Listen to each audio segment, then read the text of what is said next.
Gazette হলো, এখন ইয়ে হলো।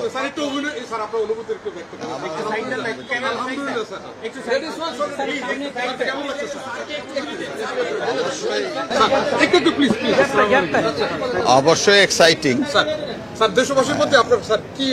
দেশবাসীর প্রতি আমার একটি মাত্র অনুরোধ থাকবে যে সামনে জাতীয় নির্বাচন এবং আমাদের সংবিধান অনুযায়ী জনগণ এই রাষ্ট্রের মালিক।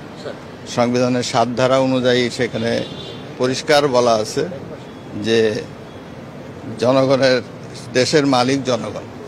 তাহলে জনগণকে আসতে হবে, এগিয়ে আসতে হবে, ভোট কেন্দ্রে যেতে হবে, ভোট দিতে হবে, নিজের ভোটাধিকার প্রয়োগের মাধ্যমে তাদের মতো করে সরকার গঠন করতে হবে।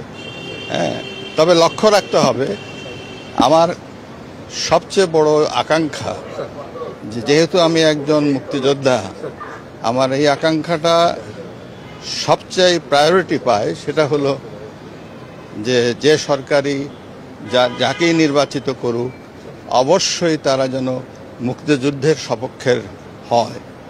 তারা যেন, যেহেতু স্বাধীনতা এনেছে মুক্তিযোদ্ধারা, দেশের জন্য যুদ্ধ করেছে মুক্তিযোদ্ধারা, তাহলে দেশ শাসিত হোক মুক্তিযোদ্ধাদের দ্বারাই। এটাই আমার চরম আকাঙ্ক্ষা। তবে জনগণ যাকে চাবে তারাই সরকার গঠন করবে এবং গণতান্ত্রিক পদ্ধতিতে সরকার চলবে। আমাদের এই 14 বছর সরকারের ধারাবাহিকতা আছে এবং 14 বছর বঙ্গবন্ধু কন্যা শেখ হাসিনার নেতৃত্বে যে সরকারের ধারাবাহিকতা চলছে, একটি উন্নয়নের মাইল ফলক এখন বাংলাদেশ। এখন সমগ্র বিশ্ব বাংলাদেশ পরিচিত একটি উন্নয়নশীল দেশ হিসাবে। সেই ধারাবাহিকতাই যেন বজায় রাখে। আমি সকল বিরোধী দলকে আহ্বান জানাবো, সকল সরকার বিরোধী দল যারা আছেন তাদেরকে আহ্বান জানাবো, আপনারা আসেন, আপনারা একটা গ্রহণযোগ্য নির্বাচনের জন্য আপনারা পরামর্শ দিবেন এবং সেই পরামর্শ নির্বাচন কমিশনের কাছে বলবেন, প্রয়োজন হলে সরকারের কাছে বলবেন।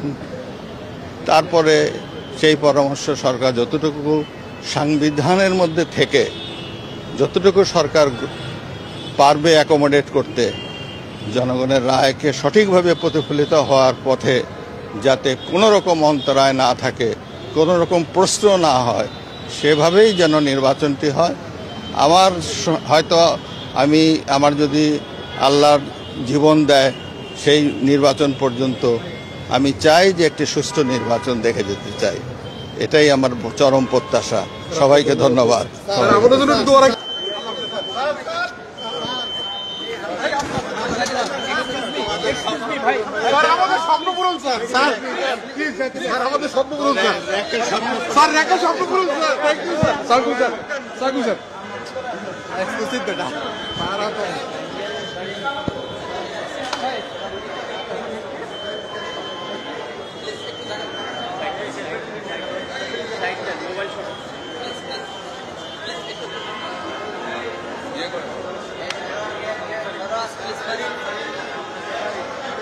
साइड